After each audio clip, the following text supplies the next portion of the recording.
That's all right. We're on live, so Well, we're live, so guys, Ben, you can start us off. we're just I figuring know. out our topics for today. We're back, Chi-Town Sports Podcast number 8, I think. Number Uh, 8, yes. Drop a like, don't drop a dislike. No dislikes. Marco Amani. Yeah, don't report us. So we're we we can talk about some things. There's starting to be more stuff going on in the sports world. NASCAR. The Premier Some League, soccer leagues opening up. yeah, Bundesliga in Germany, but still no word from the NBA. Did you see the NHL's proposed? Yeah, the Blackhawks are in.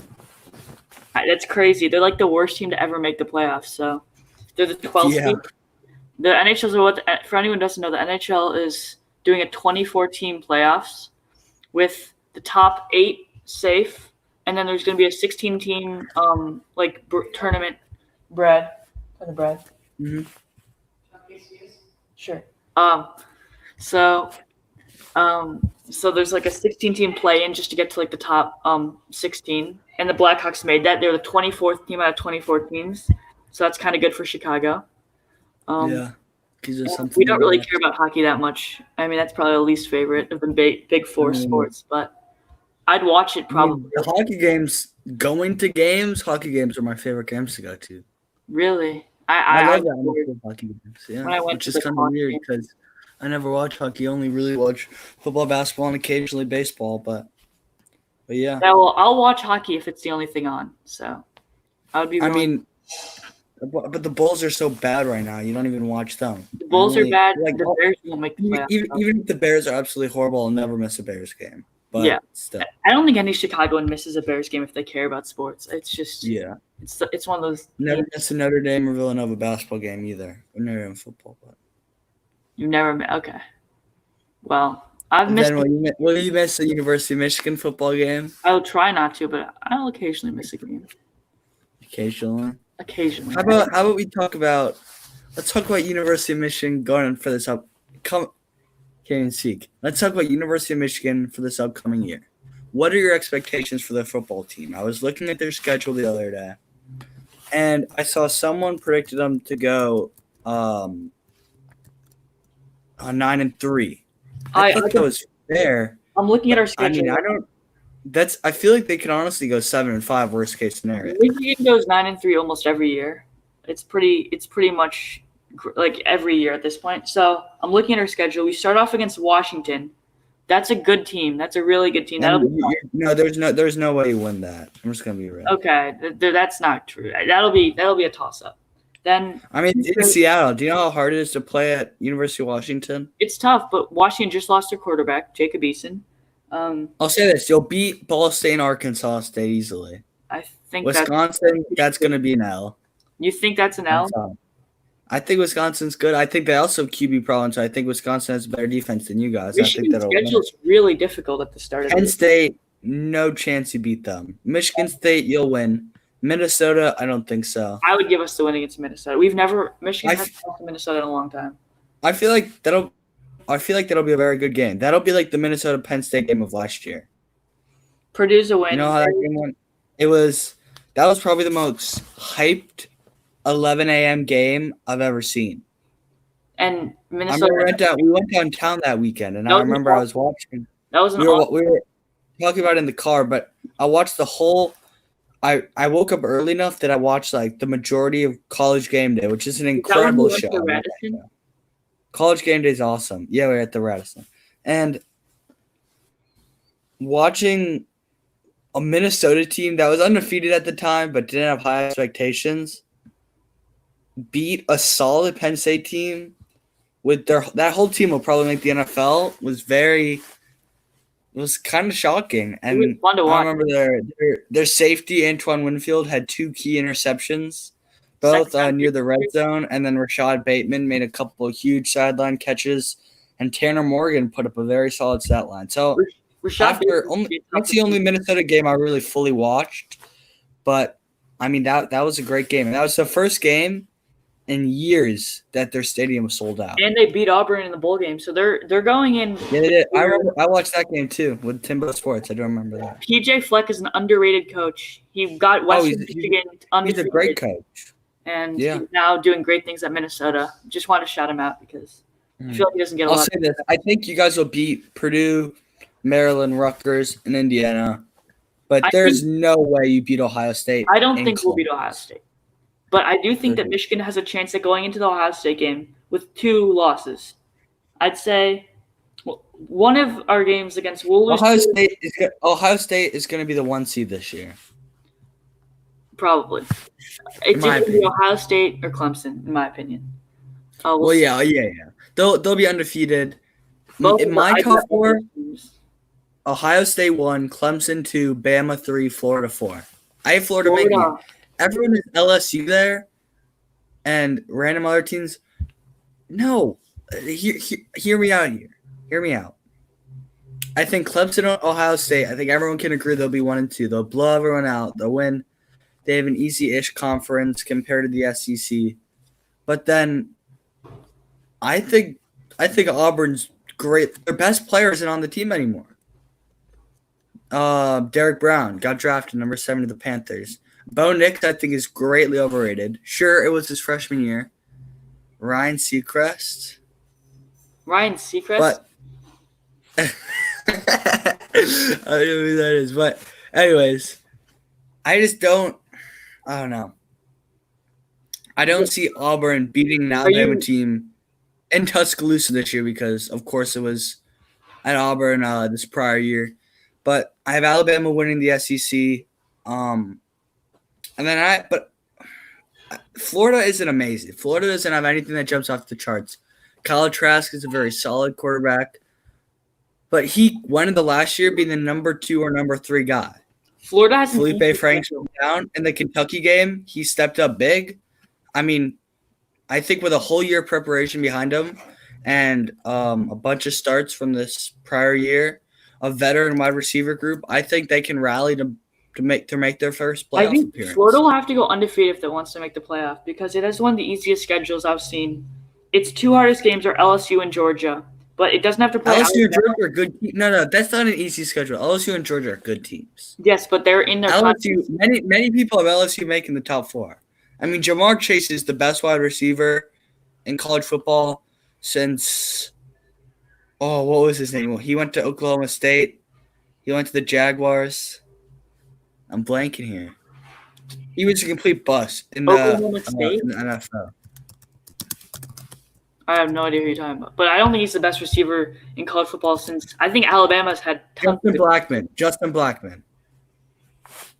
Really? Dude was absolute stud at Oklahoma State. Got into some legal trouble. I think Jamar Chase will probably be the best wide receiver. Now, if he had Joe Burrow for another year, LSU would win. I mean, but he doesn't. So they also lost a lot of guys on their defense. Yeah, they did. They lost a couple key guys. I mean, they still have Derek Singletary, who's probably the best cornerback in all of college football as well. But they have enough to be a top 2 team in the SEC, honestly. I think Georgia is also greatly overrated.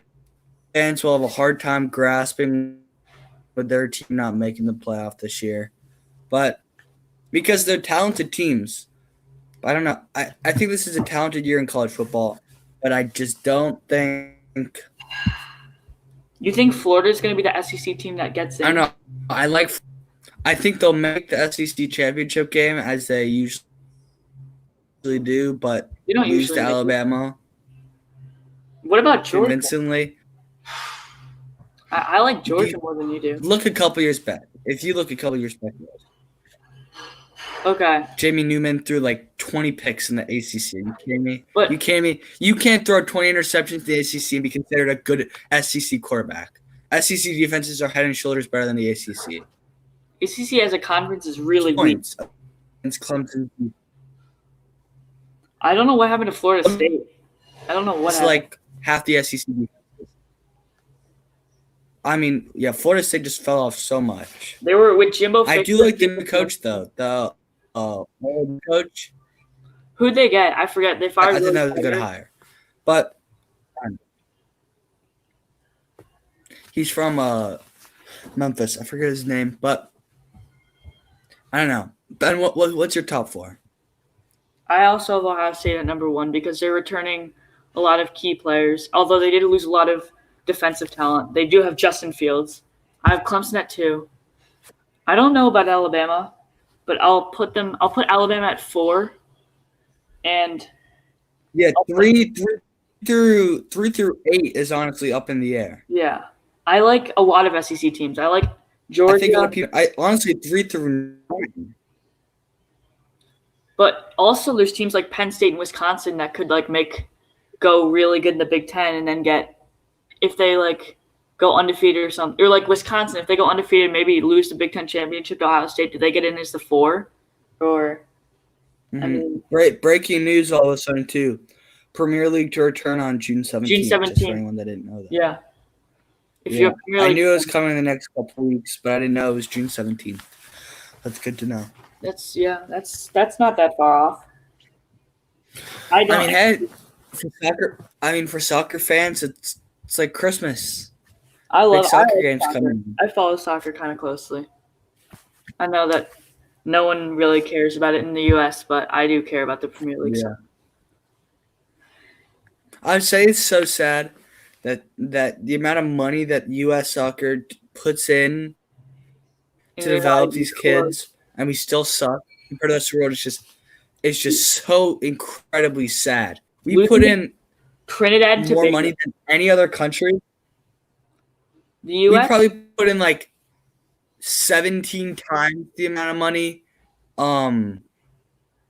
Croatia puts into their soccer, and Croatia just won the whole thing last year. It's just absolutely so sad that it's probably not even a top 4 or 5 sport. If you look at it in popularity, it probably goes football, basketball, baseball, maybe golf and hockey, probably top 5, and then soccer's probably 6th.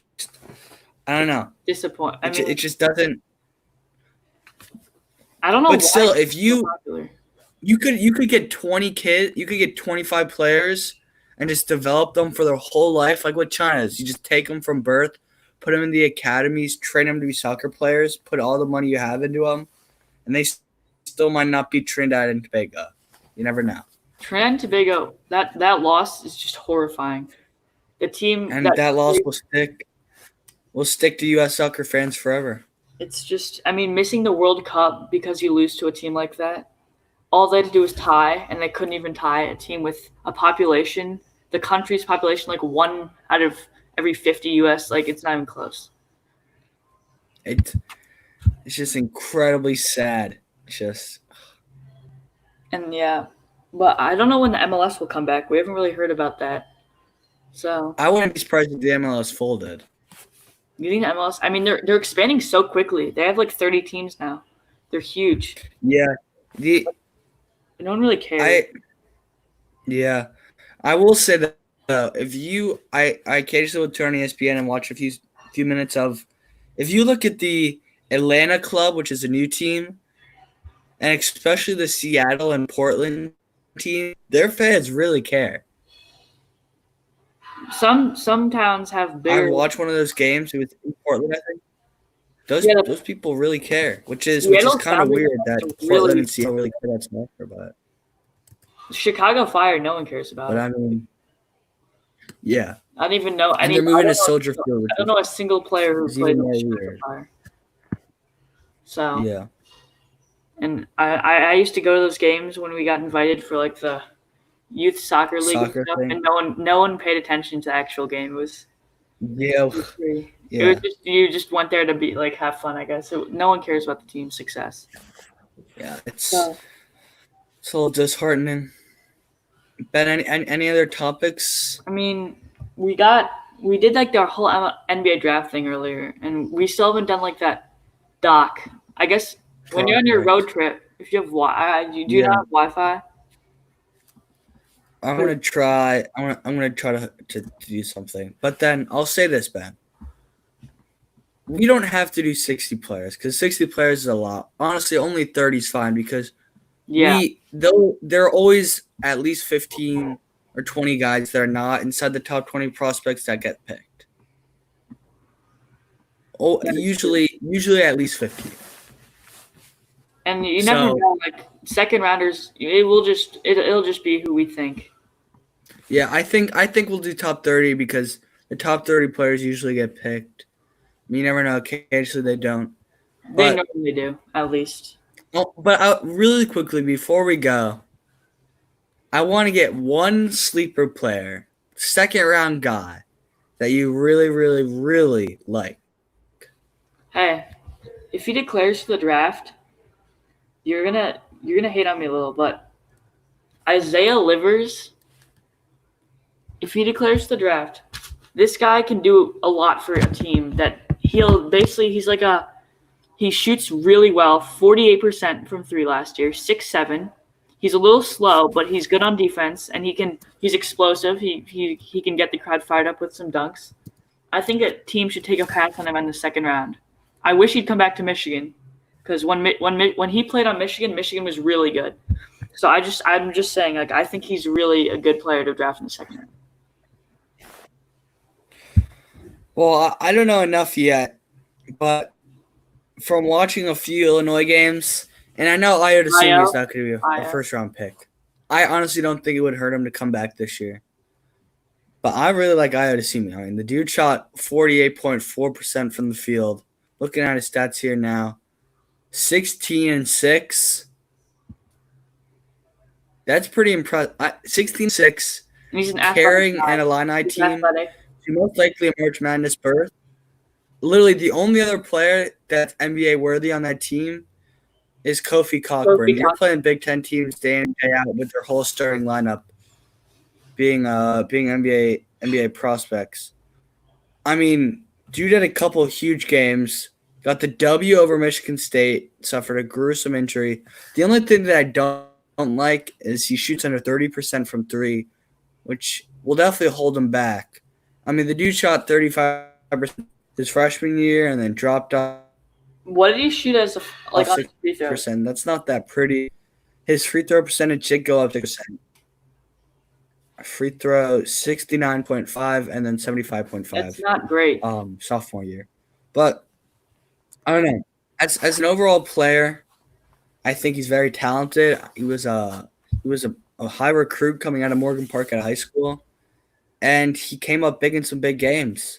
I mean, they won at Iowa. I mean, versus Iowa, excuse me. They were home in their final game of the year. The talented Luke Garza. I mean, so good. I think Luke Garza could win Player of the Year next year. I will not be surprised. I also think Iowa could maybe contend for the Big Ten championship next year. I think Michigan State will lose a lot. I think Xavier Tillman's still very good, but I think losing their guard presence and deep run in any league or March Madness, you need a good shooting guard. I feel like I just don't think we'll have that next. Io got hurt by not being able to play in March Madness. A team like I feel like a team like Iowa always had solid guard play, and then just had that huge guy, that huge presence in Luke Garza, who can guard honestly small forward, power forward, or center. Well, I think they're chilling. They're super good offensively, always. They're one of the best offensive teams in the country. It's just going to be about if they can get stops. If they can get stops, they'll be a top 10 team next year. So I will say this though. If Gonzaga would have kept Philippe Petru, I think they could have won them all. Who? But I don't know. There are so many more players declared than I thought would. I honestly didn't think Sadiq Bey would declare, and he did declare. I didn't think a lot of guys would declare, and I guess they did. I don't know. It's just the promise of some money guaranteed. I mean, I guess college, it's going to be Yeah, college to keep time. the same talent's not going to be there because, like, Guys are going to start going the G League route. Yeah. I bet the NBA will soon lift that. They're going to start lifting the mandatory 1-year college. So there's going to be guys that go straight to the NBA. So college might not be quite as athletic or as talented, but it's still going to be fun. I will say, if I were to predict a team other than Villanova to win it next year, I'd have Creighton. Creighton didn't really lose anyone. One got it. I don't know what happened to Creighton. Reporter and one really key senior.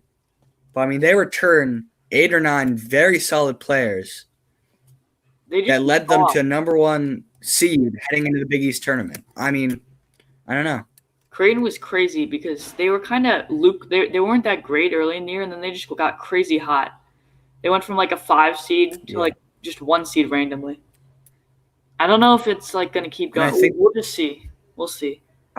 And that's why analysts don't have the winning all next year. That's why I have Villanova winning it all.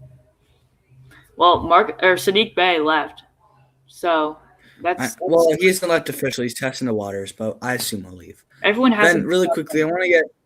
What do you think? Do you think Michigan? What projected seed do you have Michigan being next year? Next year, okay. If Isaiah Livers comes back for his senior year, Michigan's getting Mike Smith from Columbia. Really good point guard, I think. I think Michigan could. Noel Eastern from Purdue. They're getting a center from Wake Forest as well. We're retooling. They have 3 or 4 transfer guys coming in. I think Michigan could be a top 4 seed next year. I think my goal, as of now, is 4 seed. We'll see how it goes. I think we could contend for a Big Ten championship. Probably not win it, but I think it could be a good year next year, especially because this year Michigan is already going to be a 5 seed probably. So I think we're going to get maybe better. Yeah, I mean they were in the below half of the Big Ten. That's true. But anyways, Ben, it was nice. It was nice talking to you. Podcast number 8. I'll talk to you later, Ben. Thank you for coming on. See ya. Thanks for having me.